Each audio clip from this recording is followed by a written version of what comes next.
नमस्कार, आप देख रहे हैं खबर उत्तर प्रदेश। मैं हूं आपके साथ तन्वी। रुक करते हैं खबरों का, लेकिन उससे पहले एक नजर डालते हैं इस वक्त की हेडलाइंस पर। संघ को अनरजिस्टर्ड वाले बयान पर सीएम योगी की अखिलेश को नसीहत। बोले अखिलेश यादव को संघ की शाखाओं में जाना चाहिए। यूपी बोर्ड की परीक्षा आज से राज्य के 8033 केंद्रों पर होगी परीक्षाएं। योगी सरकार ने नकल रोकने के पूरे किए बंदोबस्त। अखिलेश यादव के आरोप पर यूपी के सीईओ नवदीप रिंडवा का पलटवार। कोई अज्ञात नहीं भर रहा फॉर्म 6 और फॉर्म 7। होली पर यूपी में आसान रहेगा सफर। जन सुविधा को चलाई जाएंगी 500 अतिरिक्त बसें। चंदौली में कुएं में गिरने से 2 बच्चों की मौत। गोलाबाद जंगल में पानी पीते समय हुआ हादसा। बाराबंकी में सात्विक छात्रा संघ टीचर की बेरहमी। कस्तूरबा गांधी विद्यालय में स्कूल के कमरे में बंद कर की पिटाई। आप देख रहे हैं के न्यूज, खबरों का सारथी। और अब रुक करते हैं खबरों का और खबर उत्तर प्रदेश की शुरुआत करेंगे लखनऊ की खबर से। लखनऊ से खबर आपको बता रहे हैं, सीएम योगी ने छात्र छात्राओं को शुभकामनाएं दी हैं। तो यूपी बोर्ड के परीक्षार्थियों को उत्तर प्रदेश के मुख्यमंत्री योगी आदित्यनाथ ने शुभकामनाएं दी हैं।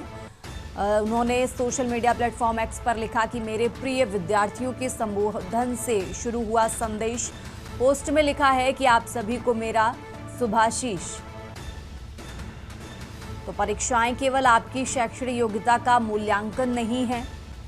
और ये पोस्ट भी आपको टीवी स्क्रीन पर दिखा रहे हैं, जहां उत्तर प्रदेश के मुख्यमंत्री योगी आदित्यनाथ ने यूपी बोर्ड की परीक्षाएं आज से शुरू हो रही हैं और इसी के चलते जो परीक्षार्थी हैं, छात्राएं हैं, छात्र हैं, उनको शुभकामनाएं दी हैं। उन्होंने लिखा कि आपके धैर्य, अनुशासन व आत्मविश्वास की भी परीक्षा है। वर्ष भर किए गए कठिन परिश्रम का सकारात्मक परिणाम रहेगा।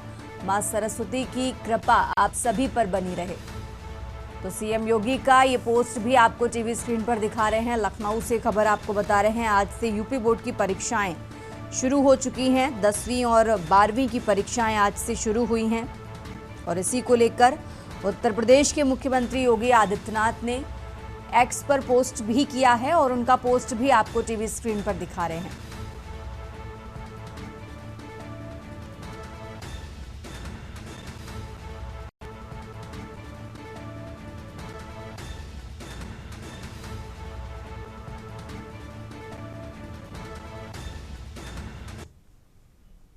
और आगे बढ़ते हैं खबरों में। यूपी बोर्ड की परीक्षाएं 18 फरवरी यानी आज से शुरू हो चुकी हैं। 12 मार्च तक ये परीक्षाएं चलेंगी। परीक्षा की शुचिता, पारदर्शिता और विधि व्यवस्था सुनिश्चित करने के लिए राज्य स्तरीय कंट्रोल रूम स्थापित किए गए हैं। माध्यमिक शिक्षा निदेशक डॉक्टर महेंद्र देव के मार्गदर्शन में शिविर कार्यालय 18 पार्क रोड लखनऊ में कंट्रोल रूम बनाया गया है। परीक्षा अवधि के दौरान इस कंट्रोल रूम के माध्यम से ऑनलाइन मॉनिटरिंग की जाएगी। राज्य स्तरीय कंट्रोल रूम का उद्घाटन माध्यमिक शिक्षा विभाग मंत्री गुलाब देवी ने किया है। कदम परीक्षा संचालन में पारदर्शिता और व्यवस्थित निगरानी सुनिश्चित करने के लिए उठाया गया है।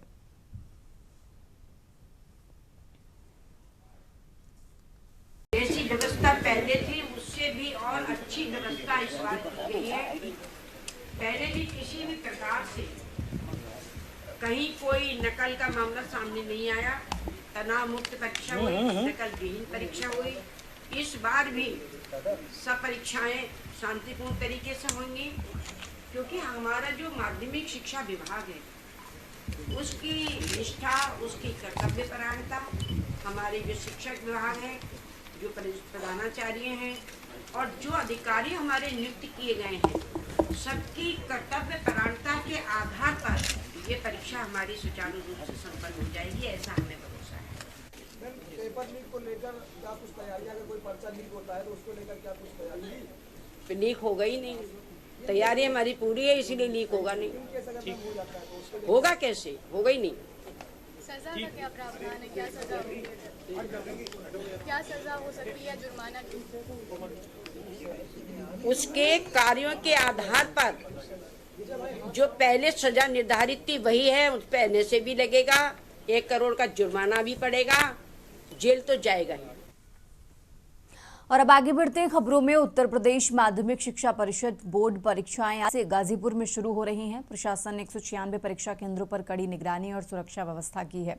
और इसी के साथ आपको बता दें 29 केंद्र अति संवेदनशील और 62 संवेदनशील घोषित किए गए हैं।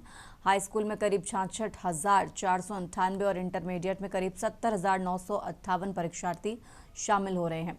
तो सभी केंद्रों पर लाइव सीसीटीवी निगरानी, स्टैटिक मजिस्ट्रेट और 8 सचल दस्ते तैनात रहेंगे। यूपी बोर्ड की कल से संपन्न होने वाली परीक्षा की हम लोगों ने पूरी तैयारी कर लिया है। जनपद में कुल 196 केंद्र हमारे हैं, जिसमें 29 अति संवेदनशील और 62 संवेदनशील है, जो अच्छी खासी संख्या है। इसे हम लोगों ने पर्याप्त सुरक्षा की व्यवस्थाएं किया है। लाइव हमारे यहाँ पे 25 कंप्यूटर सेट लगे हैं, जिसपे प्रत्येक कंप्यूटर पे 8-8 केंद्रों का जो है लाइव हमें उसका मिलता रहेगा, जिसमें हमारे कर्मचारी देखते रहेंगे। कहीं भी कोई अगर विपरीत चीज़ें आती हैं तो तत्काल हम यहाँ से कंट्रोल रूम से उस पर कार्रवाई करने के लिए तैयार रहेंगे। इसमें हाई स्कूल में कुल 66,498 बच्चों को बैठना है और इंटरमीडिएट में जो हमारे परीक्षार्थी हैं 70,958 हैं। इसे तो हम लोगों ने स्टैटिक मजिस्ट्रेट जो है 196 प्रत्येक सेंटरों पर लगाया हुआ है।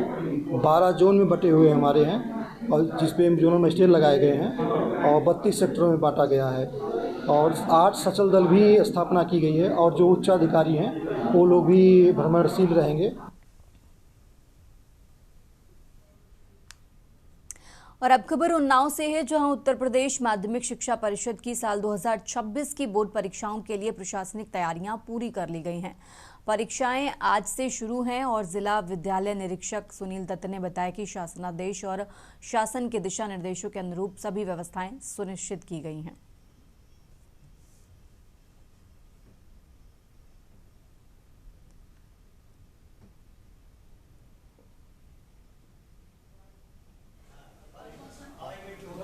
बोर्ड परीक्षा 2026 को लेकर के जनपद में हमारी शासनादेश और जो भी शासन के निर्देश हैं उसके अनुसार पूरी तैयारियां हैं।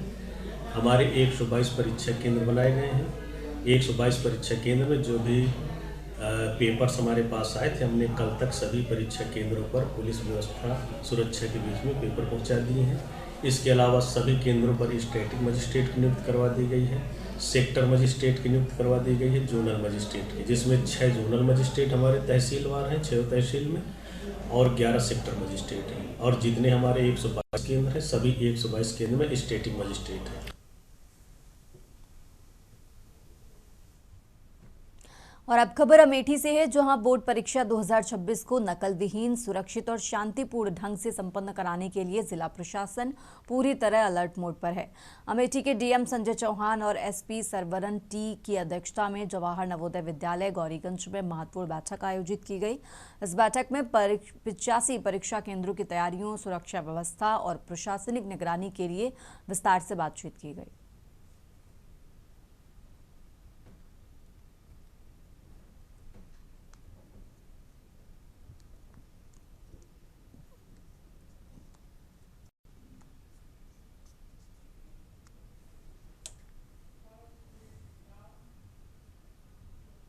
और अब खबर प्रयागराज से है, जहां थाना कैंट व एसओजी नगर की संयुक्त टीम ने जूलर्स शॉप में चोरी की घटनाओं का सफल अनावरण करते हुए 4 अभियुक्तों को गिरफ्तार किया है और इसी के साथ उनसे सामान भी बरामद किया है।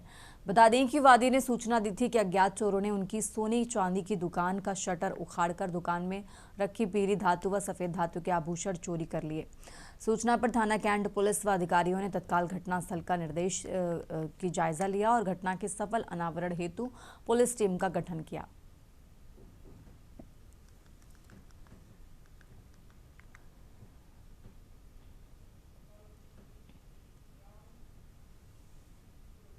और आगे बढ़ते हैं खबरों में। अब खबर देवरिया से है, जहां खिलाड़ियों के लिए बेहद खुश करने वाली खबर है।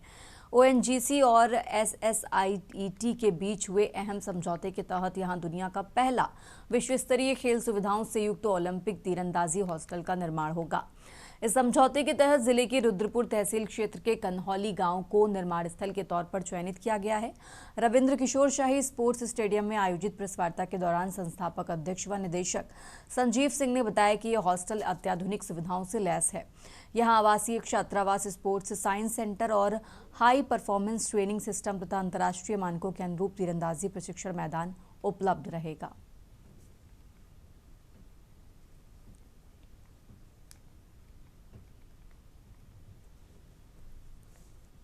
सालों में जब यहीं के बच्चे हम लोग का मानना है कि जब उनको अच्छी पढ़ाई और अच्छा खेल मिलेगा तो ये जो हमारे पास 250 बच्चे, जो 280 बच्चे अभी ट्रेनिंग ले रहे हैं, वो 280 बच्चे में से 150 बच्चे हमारे मार्जिनलाइज कम्युनिटी के हैं, SC, ST, OBC, ट्राइबल्स वो हैं। ये बच्चे जब वो अपना 10th पास करेंगे और एक नेशनल में पदक जीतेंगे तो हर घर में एक, चाहे सिपाही होगा, चाहे वो रेल का कर्मचारी होगा, चाहे बैंक में काम करते हुआ होगा, कोई इंजीनियर होगा, कोई डॉक्टर होगा। तो वो अभी नहीं पता चल रहा है, लेकिन आने वाले 10 सालों में वो परिवर्तन दिखेगा जब वहीं के बच्चे हर एक घर में एक कोई नौकरी पेशा वाला जब होगा तो इकोनॉमी बदलना शुरू हो जाएगी। तो इसी को ध्यान में रखते हुए हम लोग कोशिश कर रहे हैं और मैं पूरा धन्यवाद देना चाहता हूं हमारे DM साहब का।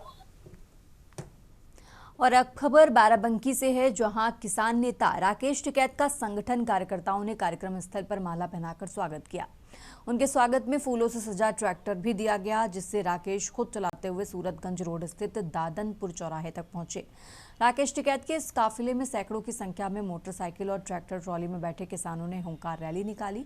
कार्यक्रम स्थल पर राकेश टिकैत ने सभा को संबोधित करते हुए कहा कि ट्रेड डील किसानों के लिए फायदेमंद नहीं बल्कि डिक्लेरेशन है, इससे उन्हें नुकसान हो सकता है। बजट पर बोलते हुए उन्होंने कहा कि केंद्र से मिले लाभ किसानों तक सही तरीके से पहुंचे या नहीं, इसकी मॉनिटरिंग होनी चाहिए।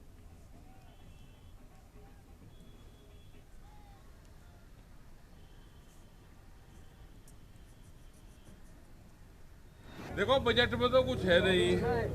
अगर उत्तर प्रदेश में कुछ दिया है तो उसकी मॉनिटरिंग जरूर होनी चाहिए। क्या दिल्ली से चल के जो बजट दिया है वो गांव तक जाएगा, उसकी मॉनिटरिंग जरूरी है। टिकैत जी, बीते दिनों किसानों पर गाजियाबाद में लाठीचार्ज हुआ है। हाँ, गाजियाबाद में हो गया, उसमें वार्ता चल रही। और जिस चीज के लिए लाठीचार्ज हुआ, जो उनके उद्देश्य है, प्रशासन नहीं होगा तो प्लांट वहां से हटेगा।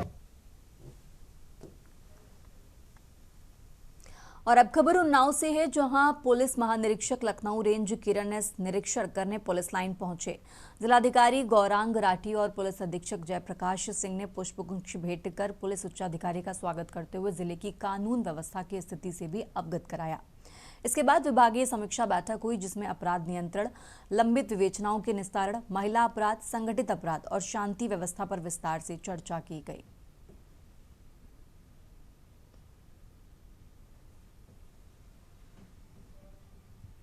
देखिए, वार्षिक निरीक्षण इसकी प्रक्रिया है। इसी के लिए उन्नाव आया था। सबसे पहले पुलिस लाइन, उसका आवासीय परिसर, आर्मरी और अन्य शाखाएं का निरीक्षण किया गया। तदुपरांत गेस्टेड ऑफिसर्स की गोष्ठी और SHOs के साथ ऑनलाइन मीटिंग किया गया। SHO साहबानों को मोटा तौर पर ही बताया गया कि लंबित विवेचनाओं की निस्तारण करें और जो वांछित अपराधी हैं, जो काफ़ी मात्रा में पाया गया कि जो वांछित है और अरेस्ट नहीं हुआ है, इनके ऊपर कार्रवाई करें और नॉन अवेलेबल वारंट्स कोर्ट से आए हुए हैं, इनके एग्जीक्यूशन करें। वे आजकल एक्ट का क्रियान्वयन हो रहा है, तो उसके संबंध में काफ़ी सूचनाएं DGP पुलिस मुख्यालय स्तर से करने के लिए बताया जाता है और सूचनाएं मांगी जाती है, इसको समय से उपलब्ध कराएं। और अब खबर कानपुर से है, जहां जिलाधिकारी ने उत्तरी पूरा मंडी समिति में अचानक छापा मारा। अचानक छापेमारी से कर्मचारियों में हड़कंप मच गया। लंबे समय से मंडी समिति में दलालों के माध्यम से खरीद हो रही थी। कई किसानों ने जिलाधिकारी से शिकायत की थी कि सिर्फ मिलर्स की खरीद हो रही है, जिसके चलते SMI नीरज मिश्रा पर कार्रवाई का आदेश दिया गया।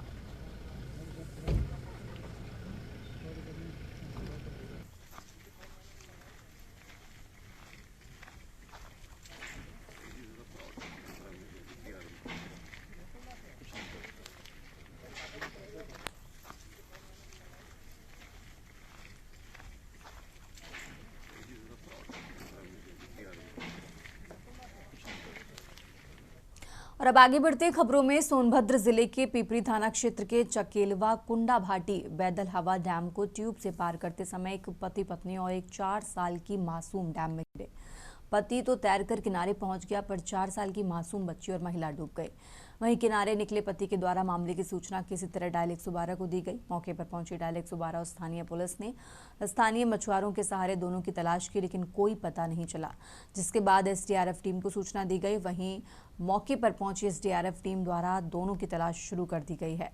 20 घंटे बीत जाने के बाद भी दोनों शव नदी से बरामद फिलहाल कर लिए गए हैं और दोनों शवों को पुलिस कब्जे में लेकर पोस्टमार्टम के लिए भेजा गया है।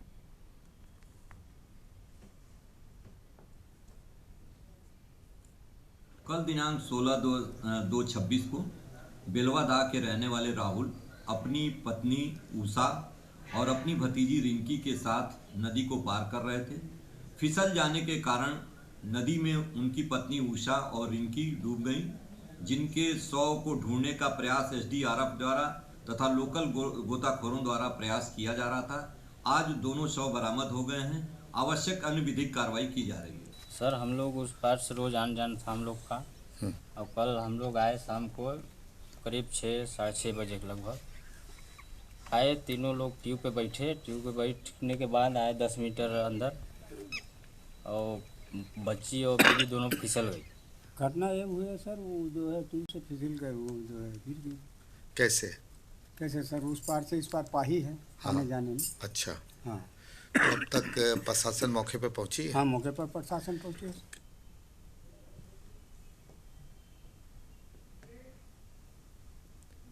फिलहाल यहाँ रुकते हैं एक छोटे से ब्रेक के लिए।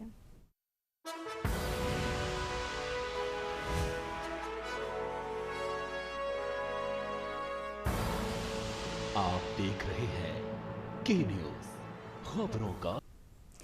ब्रेक से वापस आ चुके हैं, रुक करते हैं खबरों का। खबर आपको फिरोजाबाद से बता रहे हैं, जहां फिरोजाबाद में रामलीला ग्राउंड में विराट हिंदू सम्मेलन का आयोजन किया गया। सम्मेलन की शुरुआत कलश यात्रा के साथ हुई। इसमें महिलाओं ने बढ़ चढ़ कर हिस्सा लिया और उत्साहपूर्ण भागीदारी दिखाई। मुख्य अतिथि के तौर पर धर्मेंद्र जी प्रांत प्रचारक महामंडलेश्वर योगी नवलगिरी जी महाराज तथा कथावाचक देवी हेमलता शास्त्री जी मौजूद रहे। माता पिता के रूप में, और जिसने अपने माता पिता को नहीं माना और ईश्वर को नहीं माना, समझ लेना उसने जीवन में कुछ नहीं माना। और अब खबर सीतापुर से है, जहां थाना इमलिया सुल्तानपुर क्षेत्र के फादिलापुर गांव में अचानक भीषण आग लग गई, जिससे अफरा तफरी मच गई। आग की लपटों ने सबसे पहले घर के बाहर खड़ी कार को अपनी चपेट में लिया और कार पूरी तरह जलकर राख हो गई। आग इतनी तेज से फैली कि घर के बाहर रखा अन्य सामान भी जल गया, जिससे काफी नुकसान हुआ।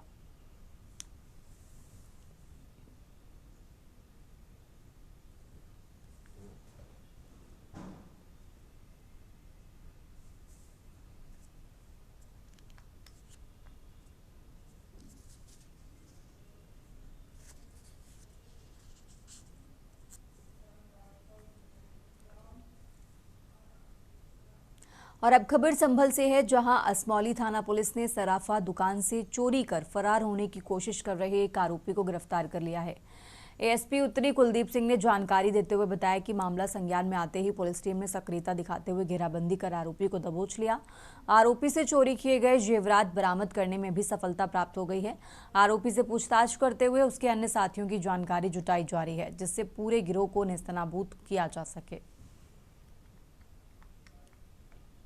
असमौली थाना क्षेत्र में कल जो है ये एक ज्वेलर्स के यहाँ इस तरह की चोरी की घटना के संज्ञान में आया था, जिसमें पुलिस के द्वारा जनसहयोग से एक त्वरित कार्रवाई करते हुए एक महावीर नाम के अभियुक्त को जो है गिरफ्तार किया गया। इसके 2 साथी जो हैं वो अभी फरार हैं। इसके पास से 2 पीली धातु के जो कड़े हैं वो बरामद हुए हैं, और इन लोगों के बारे में अभी तक की पूछताछ में ये जानकारी मिली है कि अभी इनके 9 के करीब ऐसे अभियोग रामपुर व बरेली व अन्य जनपदों में पंजीकृत होना वो पाया जा रहा है।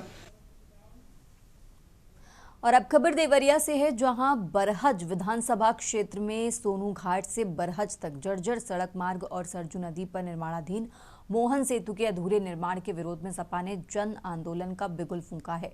इसके लिए पूर्व सपा जिलाध्यक्ष गेंदालाल यादव के नेतृत्व में भलुअनी पेट्रोल पंप से जनजागरण पदयात्रा निकाली गई। प्रदर्शनकारियों का कहना है कि सोनू घाट से बरहज तक करीब 23 किलोमीटर लंबी सड़क पिछले 10 सालों से जर्जर पड़ी है। जगह जगह गहरे गड्ढे होने से अक्सर राहगीर घायल हो रहे हैं। वहीं सरजू नदी तट पर निर्माणाधीन मोहन सेतु पिछले करीब 12 सालों से अधूरा पड़ा है।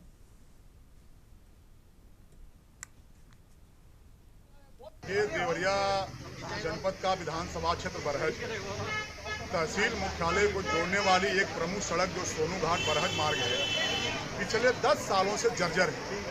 लगभग 1 दर्जन लोगों की मौत हो गई इस सड़क पर गड्ढा बचाने में गाड़ियों ने मार दिया। तमाम लोगों के पैर टूटे हैं। तहसील पर अधिवक्ता जाते हैं, तमाम कॉलेज है, विद्यार्थी जाते हैं, शिक्षक जाते हैं, कर्मचारी जाते हैं, किसान नौजवान जाते हैं। रोज एक्सीडेंट हो रहे हैं। और अब खबर कानपुर से है, जहां कानपुर के एसएन सेन डिग्री कॉलेज में भारतीय जनता युवा मोर्चा के तत्वाधान में युवा संवाद बजट कार्यक्रम आयोजित किया गया। इस कार्यक्रम में मुख्य अतिथि के रूप में नोएडा के विधायक और प्रदेश उपाध्यक्ष पंकज सिंह पहुंचे। उन्होंने छात्राओं का मनोबल बढ़ाया और पीएम मोदी की योजनाएं एवं ऑपरेशन सिंदूर के बारे में जानकारी दी। मीडिया से बातचीत में पंकज सिंह ने कहा कि इस बजट से सभी को सुविधा होगी, खासकर महिलाओं और युवतियों को इसका विशेष लाभ भी मिलेगा।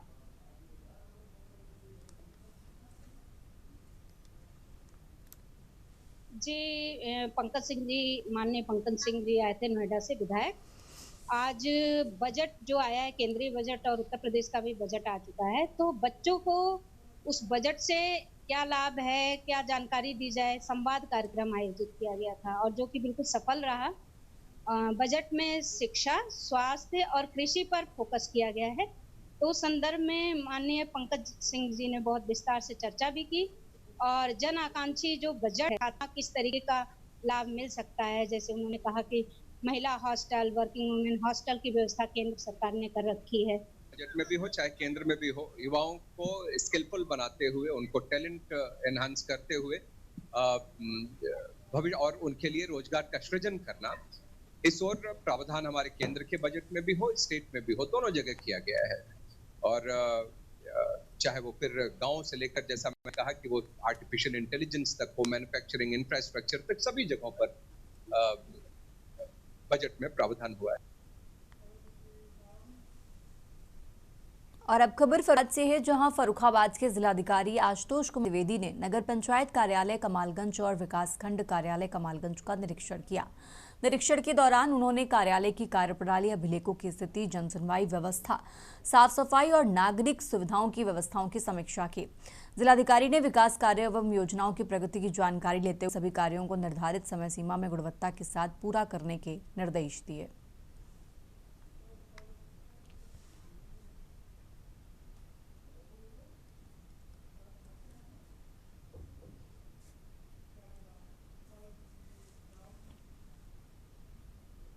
और अब खबर ग्रेटर नोएडा से है, जहां 14 फरवरी को युवकों और युवतियों के साथ बेरहमी से मारपीट करने के मामले में कई संगठनों ने बिसरख थाने का घेराव किया।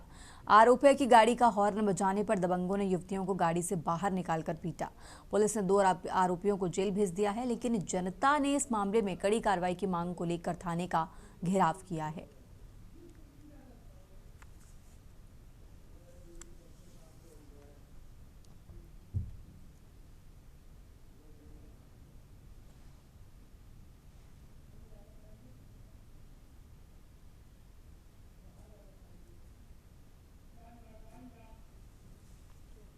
उत्तर प्रदेश की खबरों में फिलहाल इतना ही। आप देखते रहिए के न्यूज़ इंडिया।